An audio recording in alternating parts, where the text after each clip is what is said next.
La lutte contre le discours de haine devrait commencer par la compréhension que le vivre ensemble est d'abord une responsabilité individuelle. C'est l'avis de Stella Yanda, coordonnatrice de l'organisation Initiative Alpha et activiste de droits humains. Pour elle, avant de parler des stratégies de lutte contre le discours de haine, il faut d'abord s'interroger sur la manière dont chaque personne traite l'autre, car le respect et l'amour constituent le premier barrière contre la haine. La plus grande stratégie, c'est d'abord le respect mutuel. Parce que quand vous respectez quelqu'un, vous n'allez pas lui faire du mal. Vous n'allez pas ravir son champ. Vous n'allez pas ravir sa maison. Vous n'allez pas raconter des choses pour détruire la réputation de cette personne-là ou ces groupes de personnes.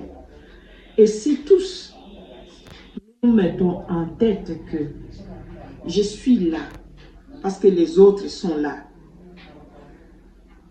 et qu'ils doivent être là, et qu'ils seront là.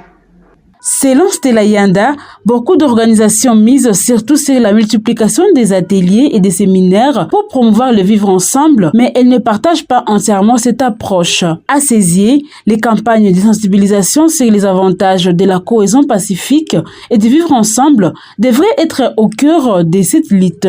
Elle déplore les réalités actuelles marquées par la destruction de biens d'autrui, les propos blessants liés à l'apparence physique ou à l'origine des personnes, autant de comportements qui fragilisent les fondements du vivre ensemble. Dans son message, Stella Yanda estime que les organisations, le média et les autorités compétentes devraient œuvrer à l'éducation des jeunes et des nouvelles générations à l'histoire du passé afin de concilier les valeurs culturelles anciennes et les réalités actuelles et ainsi promouvoir une véritable cohésion pacifique sans discours de haine.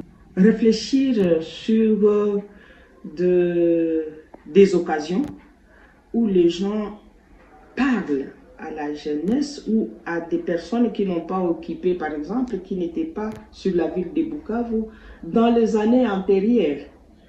Comment on vivait à Kadutu dans les années 70? Comment on vivait à Kadutu dans les années 80? Comment on vivait à Bagira? Parce que la ville de Bukavu a quand même été un carrefour de personnes venues de partout au monde.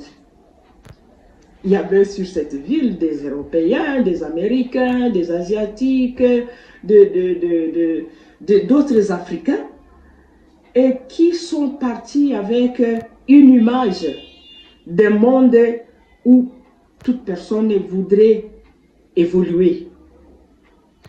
Mais aujourd'hui, ce n'est plus le cas.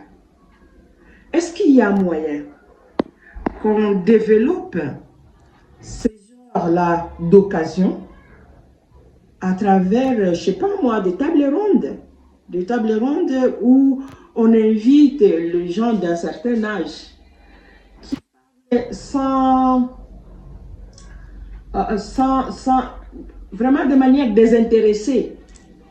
Comment nous avons passé notre enfance dans cette ville.